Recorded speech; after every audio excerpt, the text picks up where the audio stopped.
E aquele que ouve estas minhas palavras e as não cumpre, compará-lo-ei ao homem insensato que edificou a sua casa sobre areia.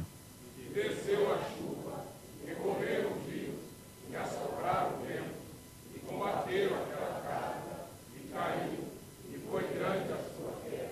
E aconteceu que, concluindo Jesus este discurso, a multidão se admirou da sua doutrina.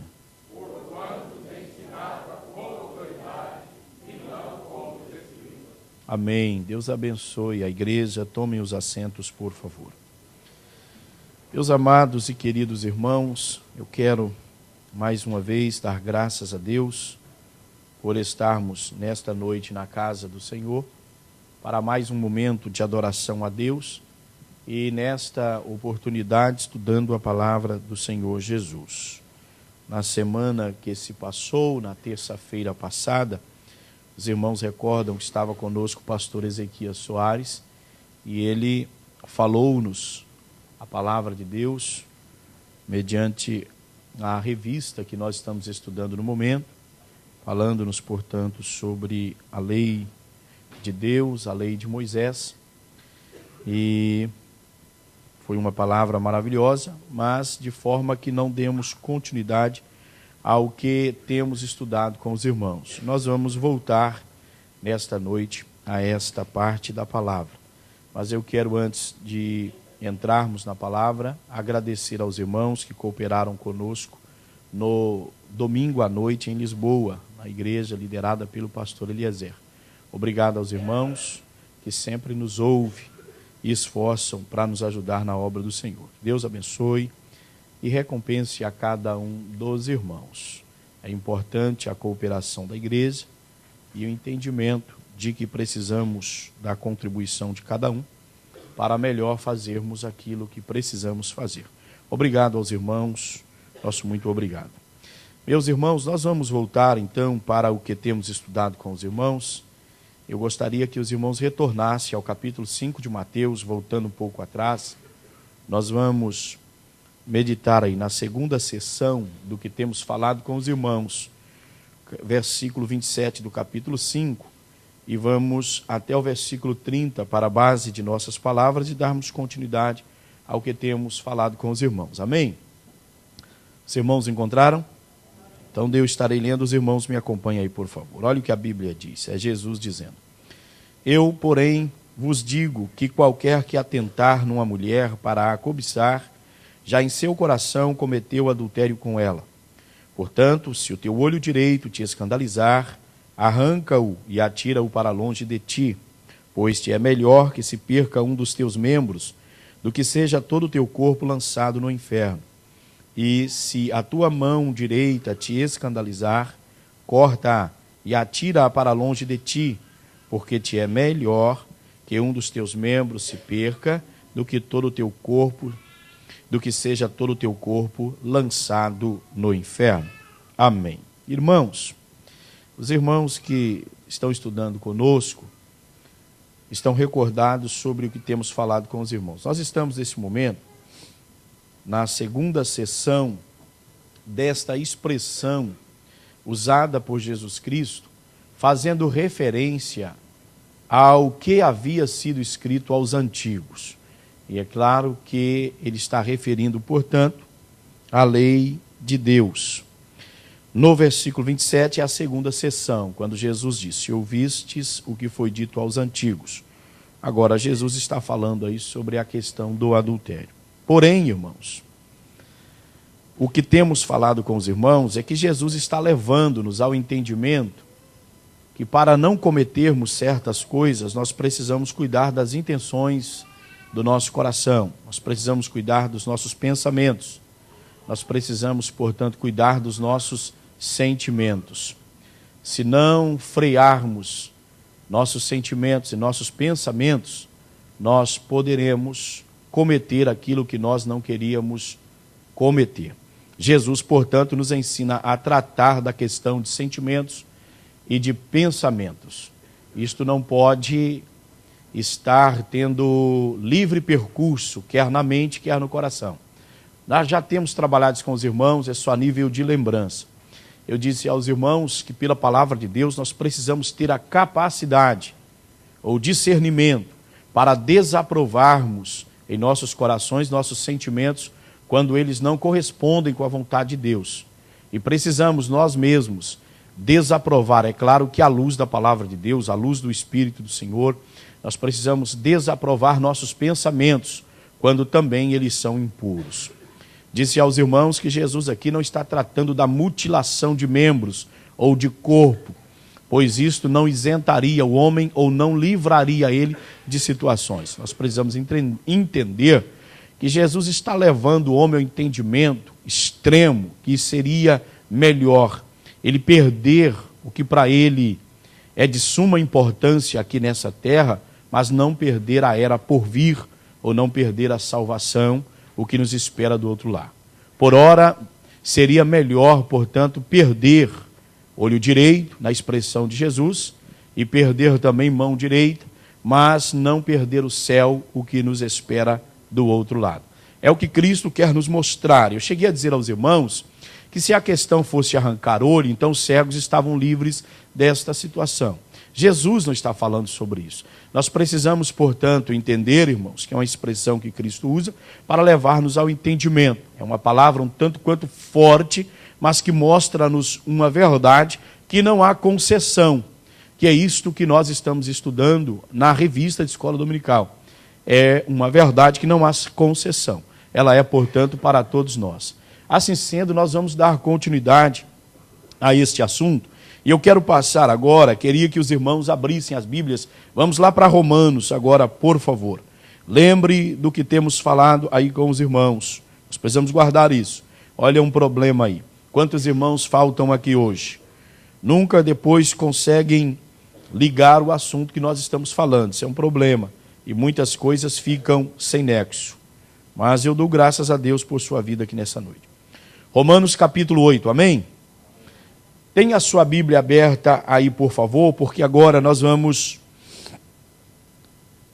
trabalhar sobre uma questão. Nós precisamos, portanto, irmãos, encontrar na Bíblia, nós precisamos ver o que a Bíblia fala, qual é a possibilidade que o cristão tem de vencer. Nós vamos analisar isso com os irmãos.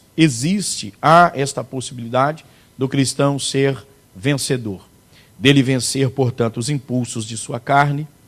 Existe, portanto, a possibilidade do cristão ser vencedor em relação a estas coisas que tanto traz prejuízo para a nossa vida espiritual.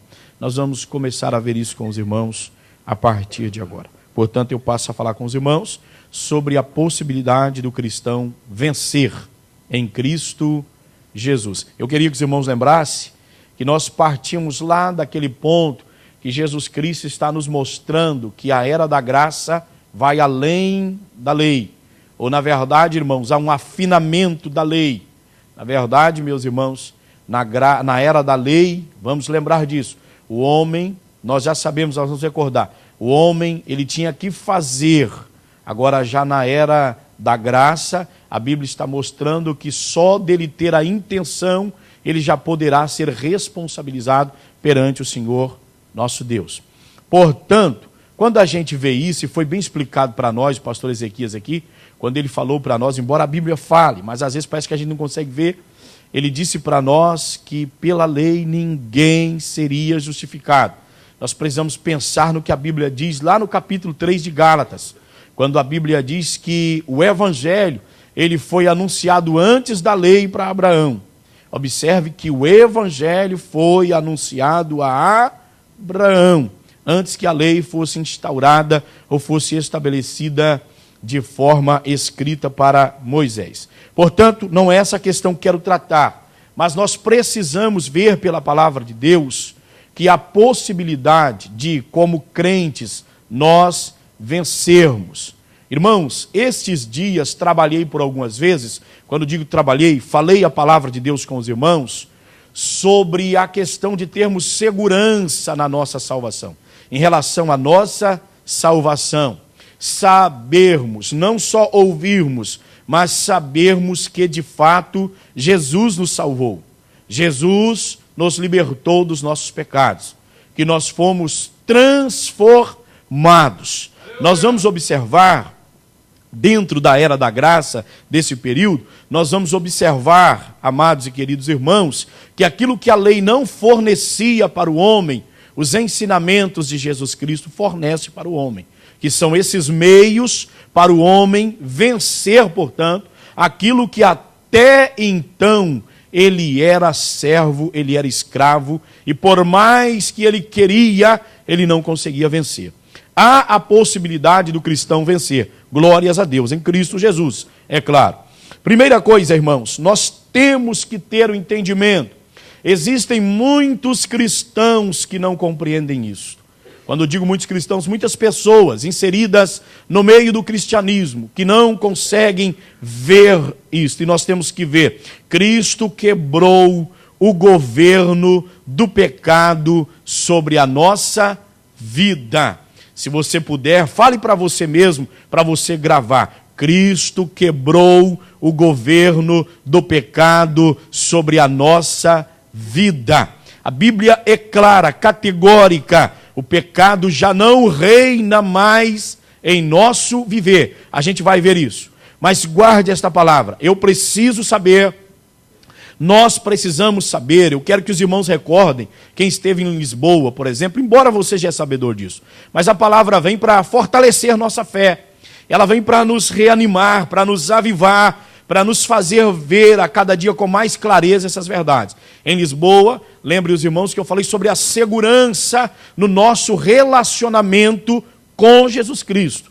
Observe o que Pedro escreve, onde nós discutimos isso com os irmãos lá. Onde falamos com os irmãos, primeira carta, capítulo 1, os versículos 3 até o versículo de número 9. É extraordinário, por demais, reveladora a expressão ou os ensinos que Pedro traça para nós ali. Agora, eu quero que você, com a Bíblia aberta, medite comigo no versículo 3 do capítulo 8 de Romanos. Amém?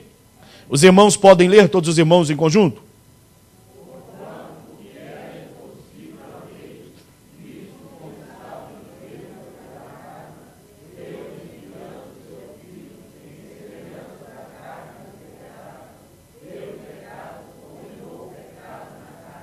Muito bem, irmãos. Isso aqui é maravilhoso, como toda a Bíblia, é claro, mas há verdades aqui que nós precisamos extrair deste texto, porque Paulo está falando sobre a nova vida em Cristo Jesus.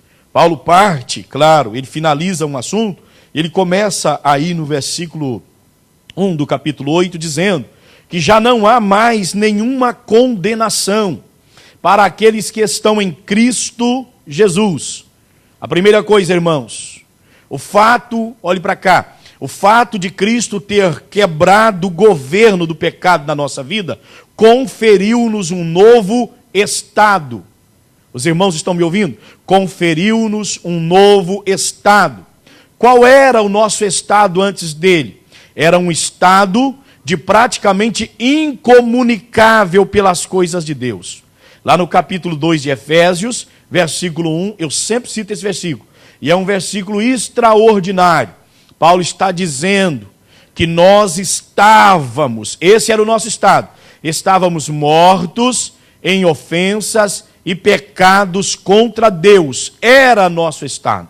Agora Paulo está dizendo no versículo de número 1 do capítulo 8, portanto agora nenhuma condenação há para os que estão em Cristo Jesus. O fato de Cristo ter quebrado o governo ou o domínio do pecado sobre a minha vida, sobre a sua vida, conferiu a cada um de nós um novo estado. Nós estamos em um novo estado.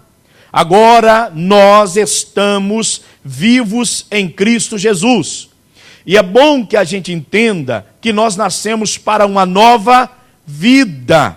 Nós nascemos para sermos uma nova pessoa.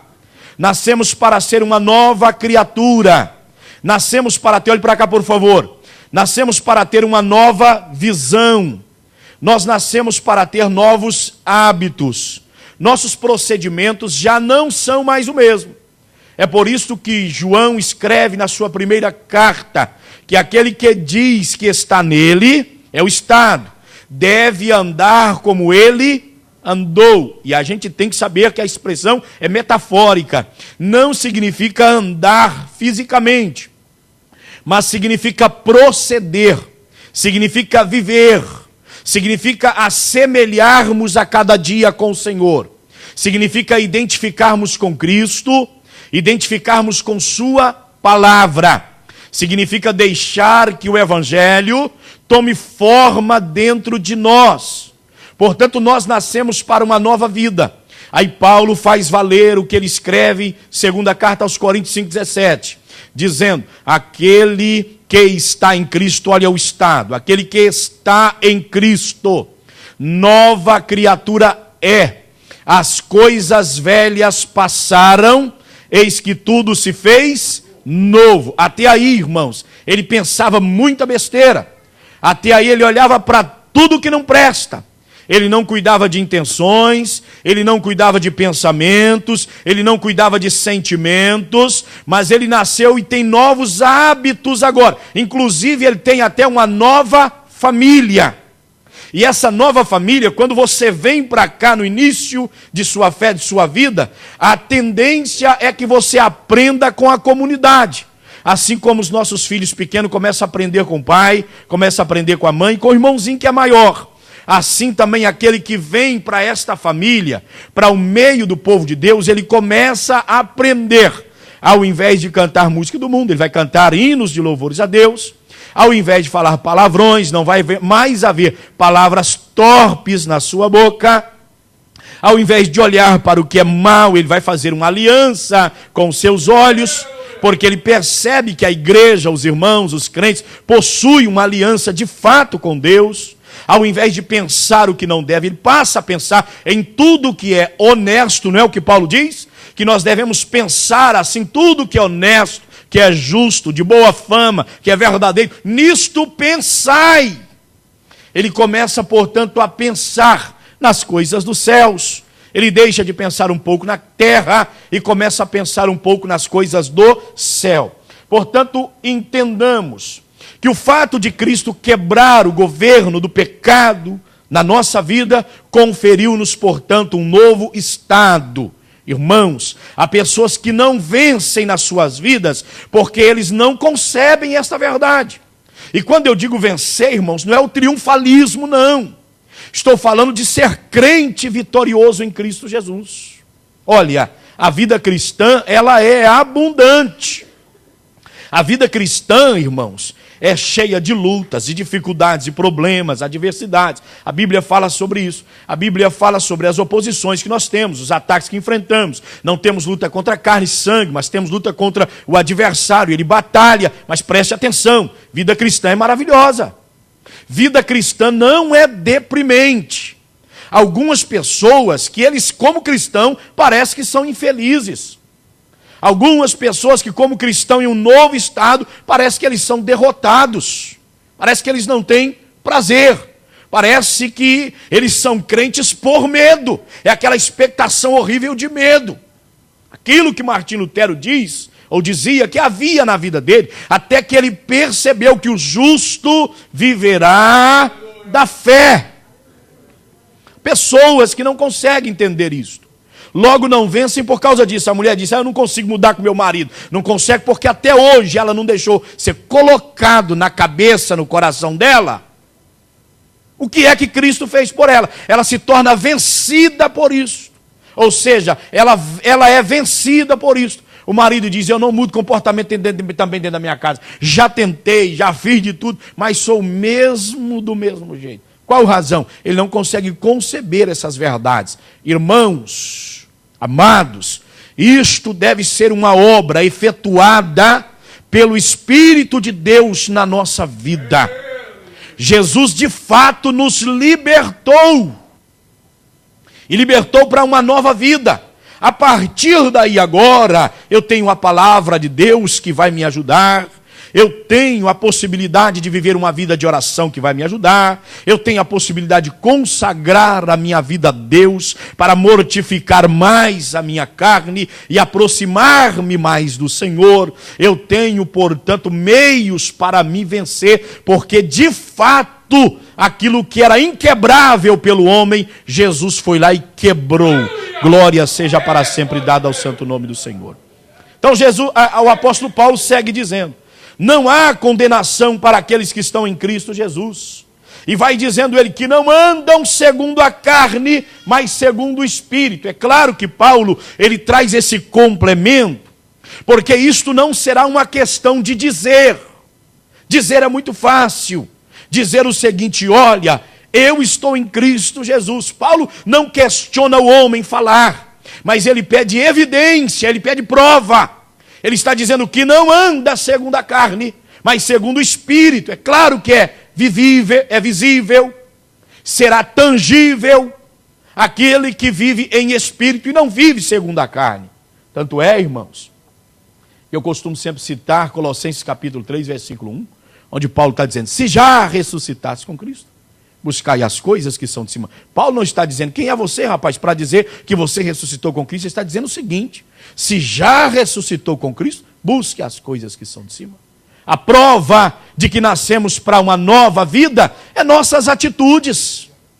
Então nós precisamos logo perceber que nós fomos colocados por Cristo em um novo estado. Nós estamos em Cristo. Glória seja para sempre dada ao nome do Senhor. Não havia justiça própria de nossa parte. Nunca houve. A da lei seria simplesmente impossível. A lei, digamos ela, seca, como nós estamos estudando.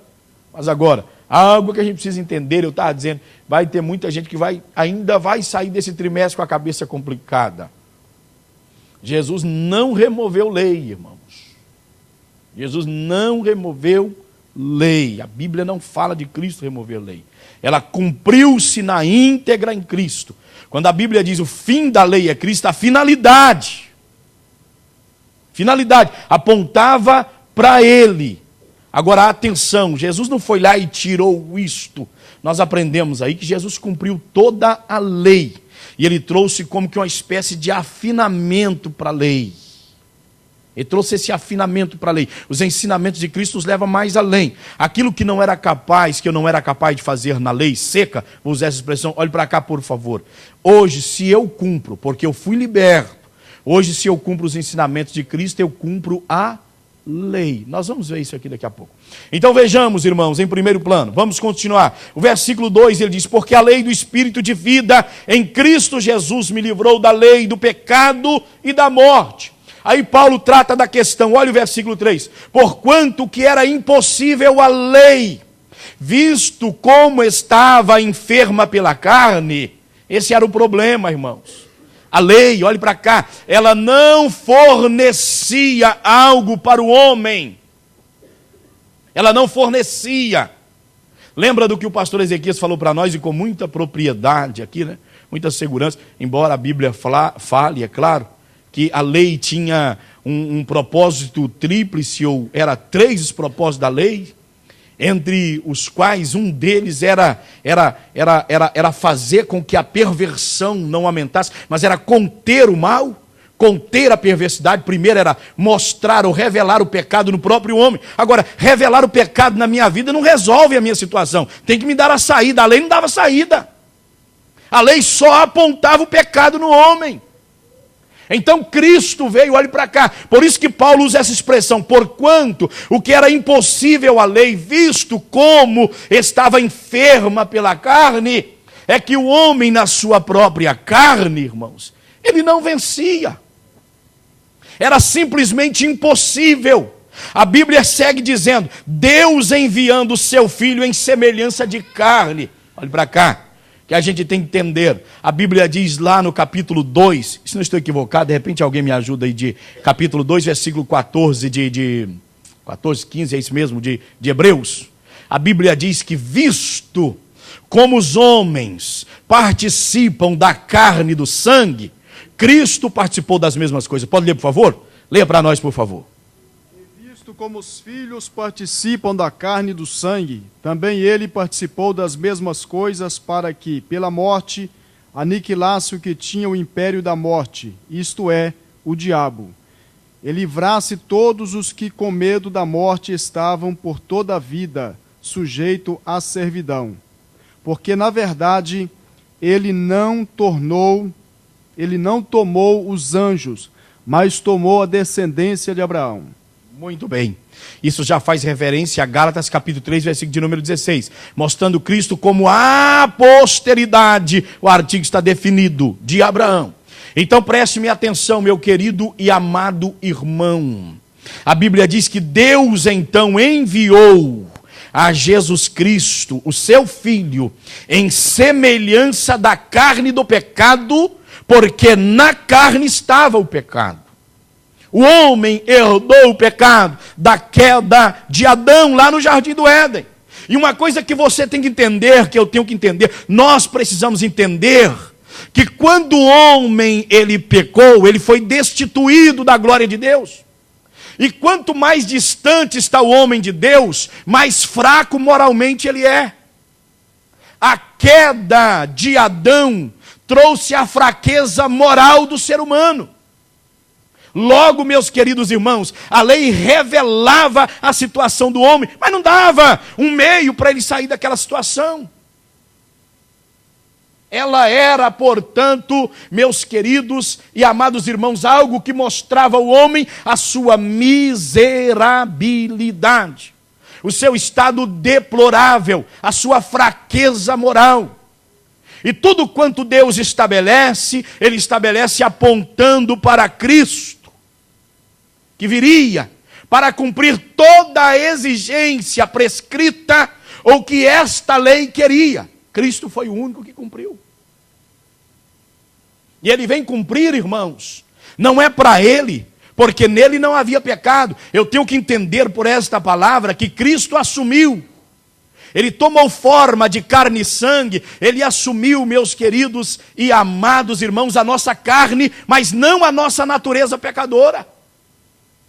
Cristo em tudo foi tentado, mas diz-nos a Bíblia, sem pecado. Glórias ao santo e bendito nome de nosso Senhor e Salvador Jesus Cristo. Então Cristo vem à semelhança da carne, do pecado, e pelo pecado, olha o que a Bíblia diz, e pelo pecado condenou o pecado na própria carne, porque Cristo venceu como homem.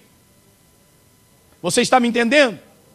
Você não pode pensar que Cristo subiu ao Calvário como Deus.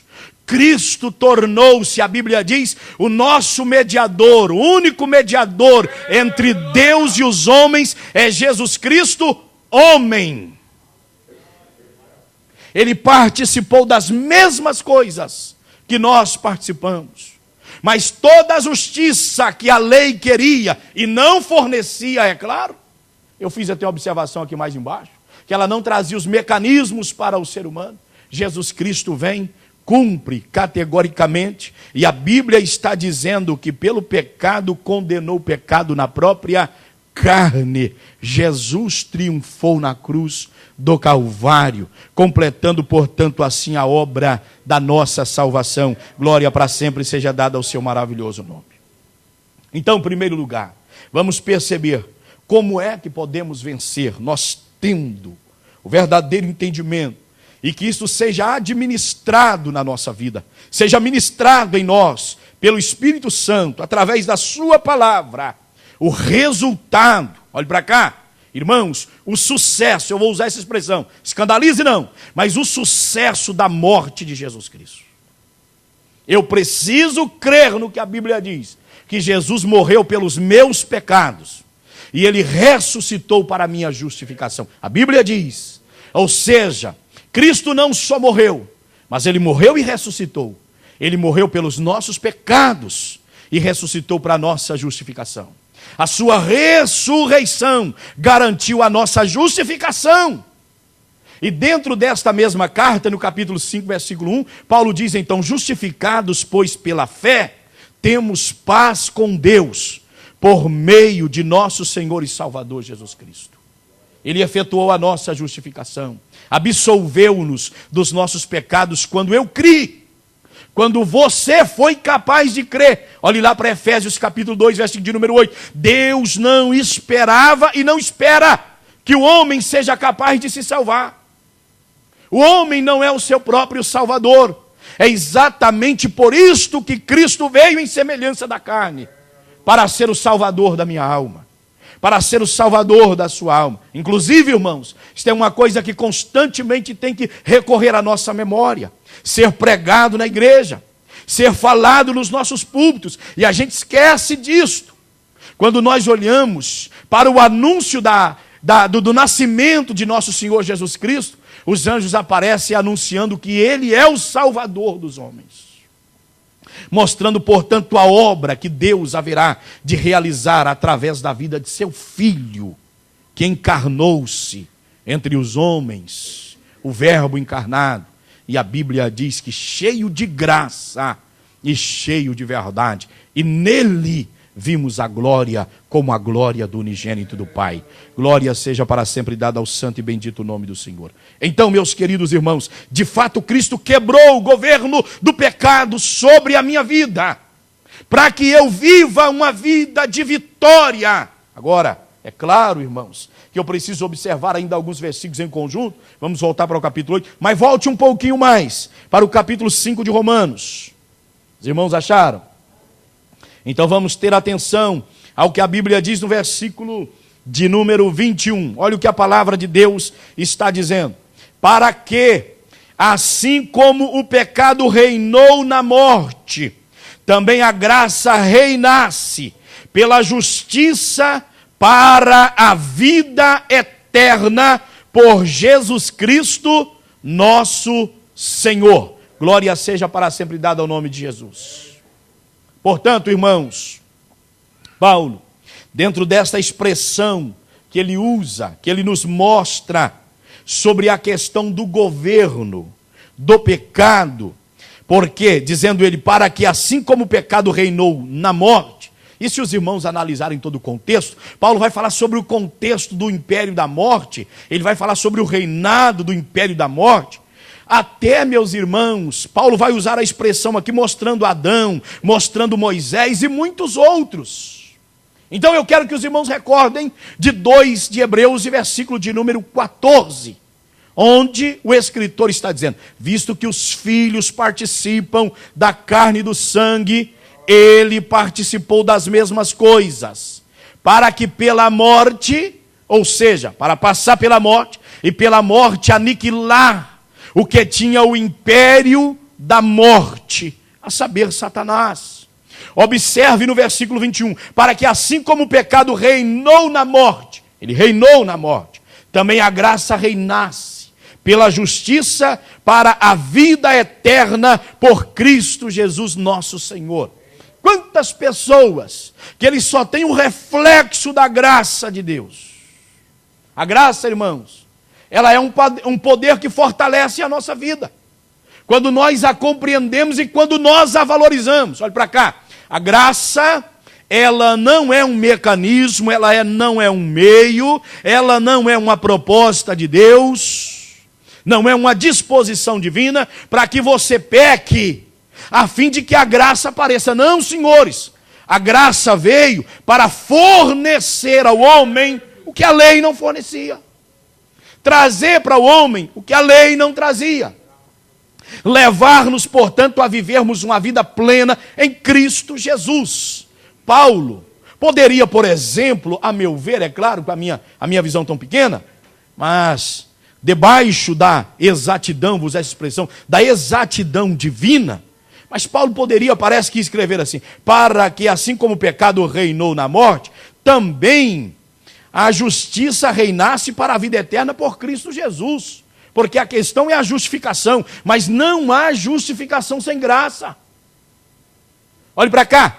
Se Paulo não coloca a questão da graça, como dizia John Wesley, que esta fonte extraordinária, maravilhosa, nós sabemos que a fé é o meio para a nossa justificação, para que essa justiça se concretize, tome vida em nós, mas a graça é a fonte da justificação. Então, meus amados e queridos irmãos, a Bíblia diz que assim como o pecado reinou na morte, também a graça viesse como veio para reinar pela justiça. Nós precisamos ter de fato a presença da graça de Deus na nossa vida. Bendito seja para sempre o maravilhoso nome do Senhor. A graça, dentre muitas coisas que nós podemos destacar, é o amor de Deus concretizado entre os homens. Não é o amor só falado, mas é o amor concreto. É o amor real, existente, presente. Veja que até o período da lei, os irmãos sabem muito bem, se quando você olha lá para o capítulo, por exemplo, 18 de... Alguém pode caçar aí para mim, 18, procurar aí para mim, por favor. 18 de Levíticos, verso de número 15. Não estava a princípio a citação desse versículo, mas vejamos se é isso mesmo. Olha o que a Bíblia vai dizer. Levíticos 18 e 15. Alguém achou aí? A nudez de sua nora não descobrirá. Ela é mulher de seu irmão, do seu filho. É Levíticos 18 e 15?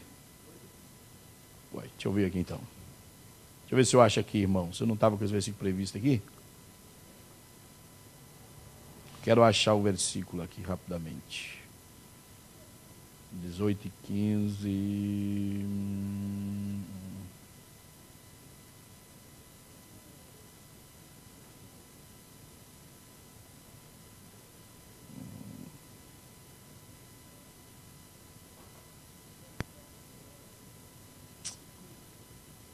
Não, 5 não. 18 e 5? Também não. Ah, muito bem, 18 e 5. Quem disse 5 aí? É 18 e 5, pastor Jadil. O senhor dá certo. Leia aí para nós, por favor. Portanto, os meus estatutos e os meus juízos guardareis, os quais, fazendo-os o homem, viverá por eles. Eu sou o Senhor. Muito bem. Preste-me atenção, por favor, dentro do que nós estamos falando. Na lei, o homem fazia para viver. Isto é característica da lei. Se ele não fizesse, ele não viveria. Olha o Senhor nosso Deus dizendo: portanto, os meus estatutos e os meus juízos guardareis, os quais fazendo-os o homem viverá por eles. Eu sou o Senhor. Ele dependia de fazer para viver. E quando o homem falhava, havia situações desta aqui, que o homem pagava com a sua própria vida. Mas lembre daquilo que o pastor Ezequias falou para nós aqui, que houve uma adaptação da verdade moral da lei ao período da graça. O homem passa pela era da disciplina, mas a suficiência da graça permanece. A pessoa, às vezes, ele peca, embora tendo sido liberto, ele é disciplinado, ele passa pelas medidas disciplinares, Deus não abre mão, não há concessão, nós sabemos muito bem disso, mas a graça de Deus permanece para fazê-lo voltar à comunhão com Deus e com os homens. Por isso Paulo está dizendo: para que a graça reinasse pela justiça, para a vida eterna, a fim de que nós alcancemos a vida eterna por Jesus Cristo nosso Senhor. Não fica só aí, irmãos. Olha o capítulo 6, agora o versículo de número 12. Nós estamos falando que Cristo quebrou o governo do pecado sobre a nossa vida. Olha o versículo 12. Não reine, portanto, o pecado em vosso corpo mortal, para lhe obedecerdes em suas concupiscências. Eu quero lembrar os irmãos que, embora liberto por Deus,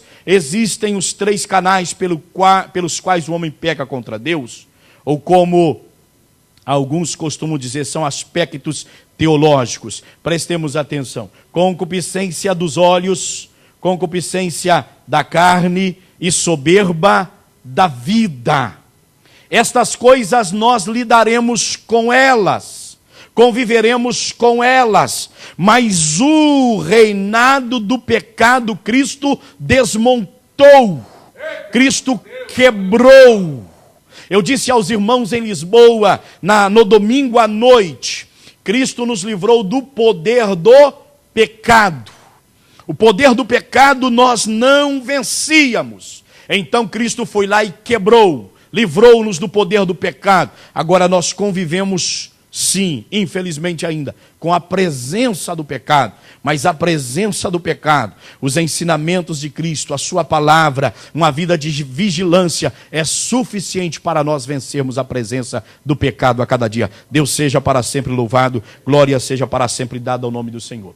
Mas atenção à expressão de Paulo: não reine, portanto, o pecado em vosso corpo mortal. Ele está dizendo que o pecado não deve reinar em nós, porque ele já não mais tem reino sobre a nossa vida. O governo, o senhorio do pecado, Cristo quebrou. Lamentavelmente, há muitas pessoas que se deixam vencer pelo poder do pecado. Algo que Deus já fez na vida dele. Algo que Deus já efetuou em Cristo na vida dele. Ele foi liberto. É uma nova criatura. Mas, lamentavelmente, ele deixa que o pecado reine no seu corpo mortal.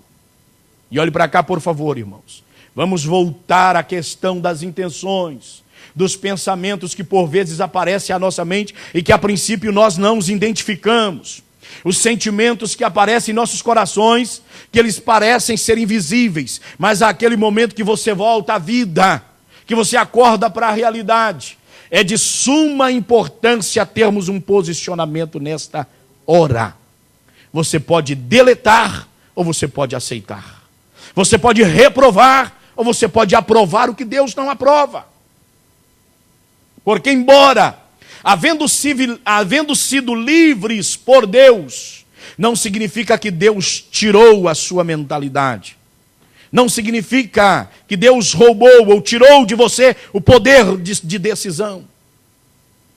Mesmo servindo a Cristo, você é servo dele, servo da sua justiça, mas você é livre para optar entre pecar e não pecar. O homem é livre para tomar as suas decisões, mas ele será responsável por suas escolhas. Isto ele tem que saber. Isto nós precisamos saber.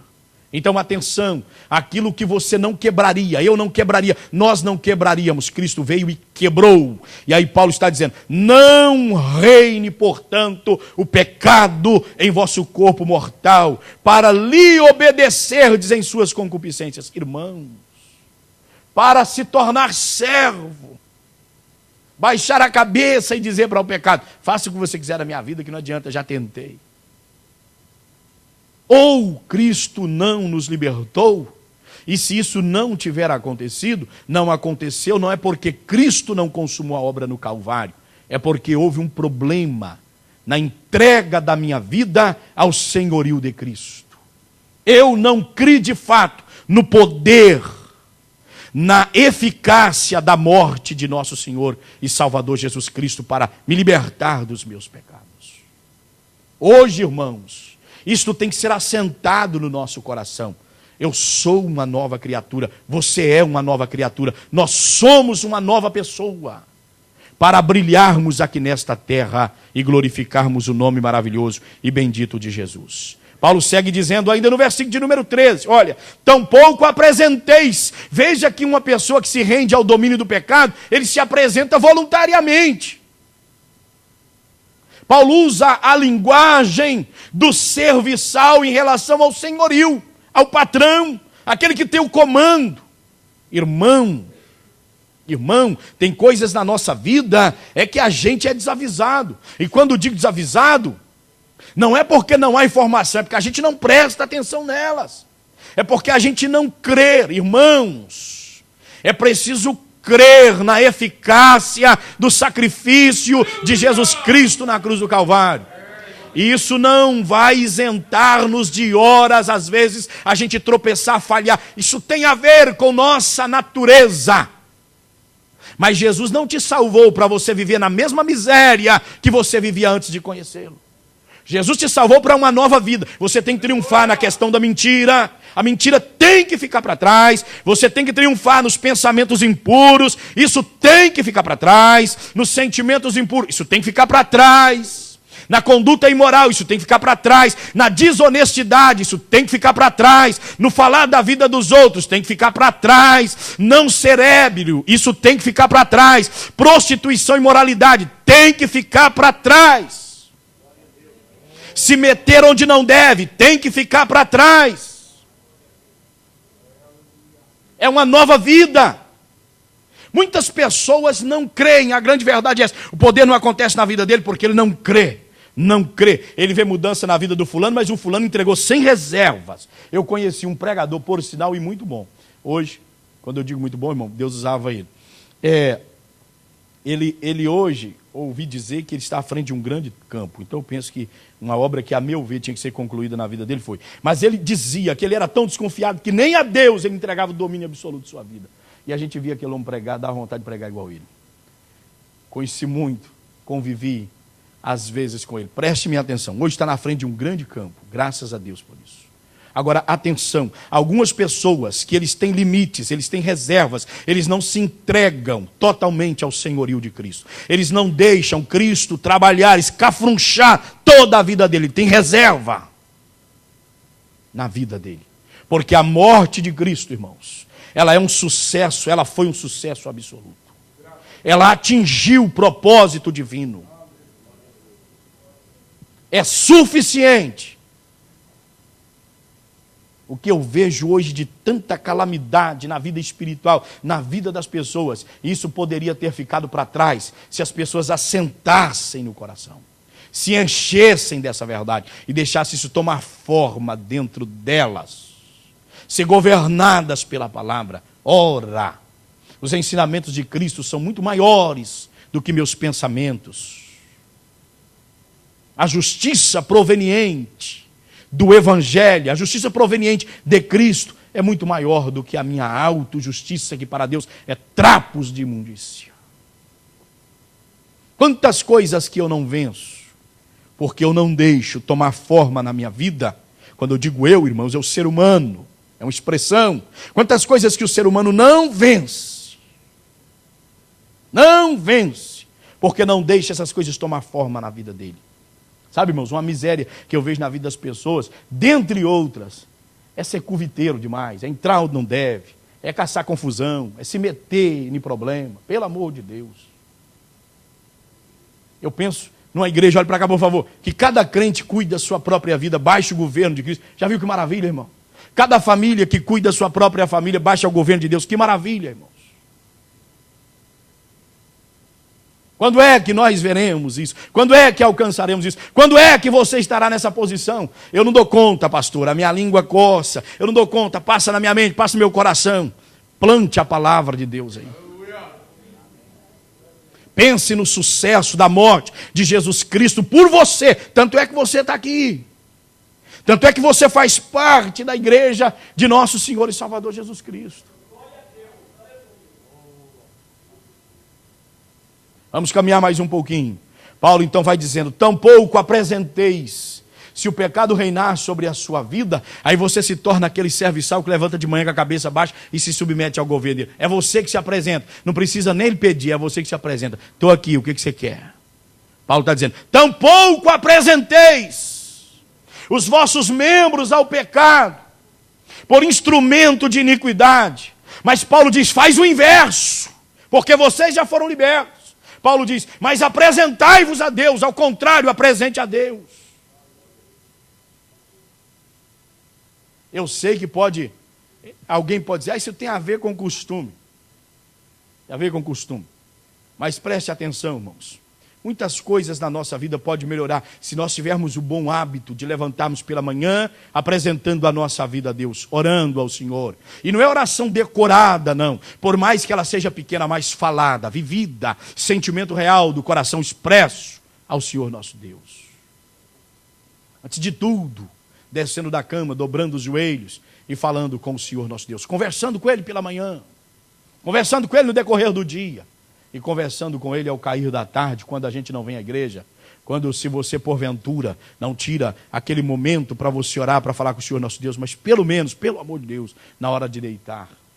E não é aquela oração decorada também não. Deitar: oh Senhor meu Deus, graças eu te dou, porque eu vivi mais um dia, a tua palavra diz que eu deitarei e dormirei, porque tu, Senhor, me faz habitar em segurança. Essa oração é do salmista, irmãos.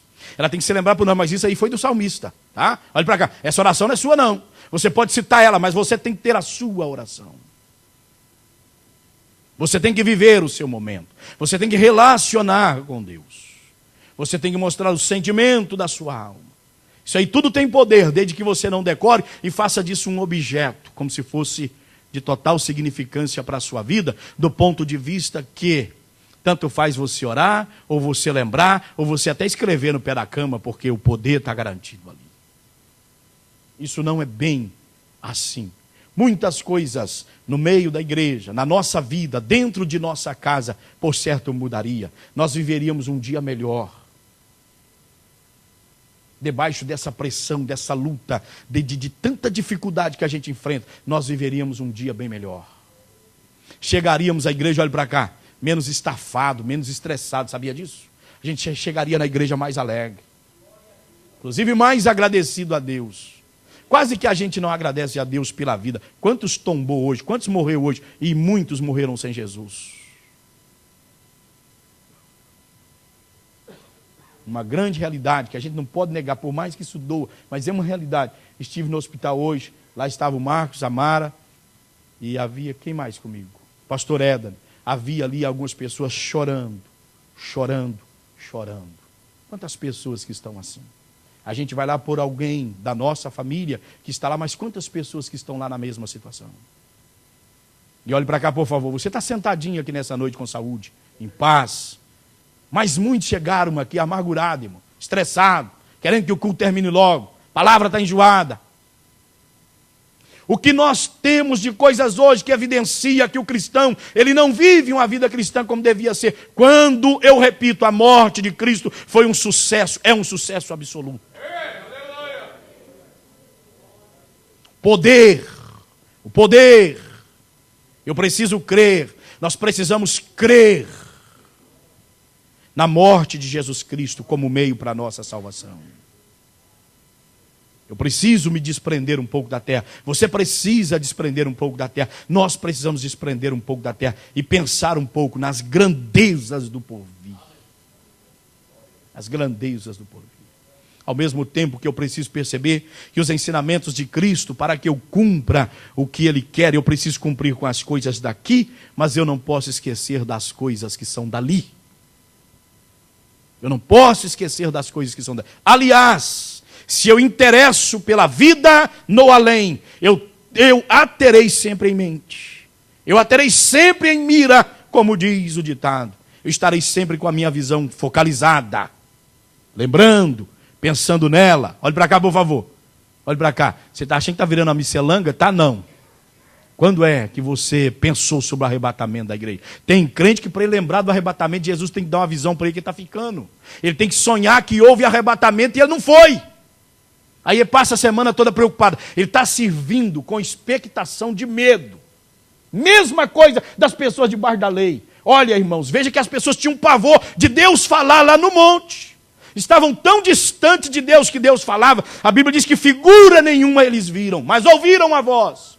Fala para Moisés, fala você e nós ouviremos o que ele te fala. A aliança do Sinai. Uma das coisas que fez com que ela não alcançasse o que foi alcançada, que por parte dos homens, ela não foi baseada no amor. O amor não deixa medo, irmãos. O amor traz o desejo de aproximação. É o que o Evangelho oferece para nós. Relacionamento com Cristo, se não por amor, fracassa. Se você não amar o seu mestre, a ponto de nunca querê-lo decepcionar, de estar disposto a decepcionar a você mesmo, mas nunca ele nunca será esse relacionamento que ele podia ser, o que ele deveria ser. Mas quando a gente amar a ele, como diz a Bíblia, de todo o nosso entendimento, com todas as nossas forças e de todo o nosso coração, as coisas mudam. Tanto é, prova tão clara, é que qual é o tempo que hoje, irmãos, Deus nos ajude, Deus tenha misericórdia de mim, a começar de mim que estou sobre essa tribuna. Deus tenha misericórdia de nós, mas nós a cada dia estamos nos tornando pessoas que temos tempo para Deus na igreja só. Quando é que a Bíblia passou na sua mão? Se ainda tem um bom hábito, não estou falando para poder aqui causar problema com o vizinho, que aqui é diferente do Brasil, né? E até no Brasil também tem que haver respeito, viu, irmãos? Mas presta atenção, todo lugar tem que haver. Mas Você tem o bom hábito de ter hinos lá na sua casa cantando? Nós estamos ficando com essas coisas só para dentro da igreja, só para dentro da igreja, só para dentro da igreja. Nós não temos ambiente para Deus operar. Nós não temos. O problema é meu, o problema é seu, o problema é nosso. A gente esquece, eu tenho dito à igreja, o caráter daquele que nós adoramos determina o caráter nosso que somos adoradores. E não é o inverso, não é o contrário. Deus é santo e importa que aqueles que o adorem sejam também santos. Deus é espírito, importa que aqueles que o adorem em espírito e em verdade. A aliança neotestamentária, esse ministério chamado, não ministério da morte agora, mas ministério do Espírito. Para você viver, ele é baseado no amor de Deus. Olha em João 3,16. Você quer prova mais contundente, revelação maior do que esse versículo? Porque Deus amou o mundo de tal maneira que deu seu Filho unigênito, para que todo aquele que nele crê não pereça, mas tenha a vida eterna. Nós estamos tão desorientados dessas coisas, que você sabe muito bem, que quase não ouvimos mensagens sobre João 3,16. Esse versículo quase não é citado, porque todo mundo já conhece.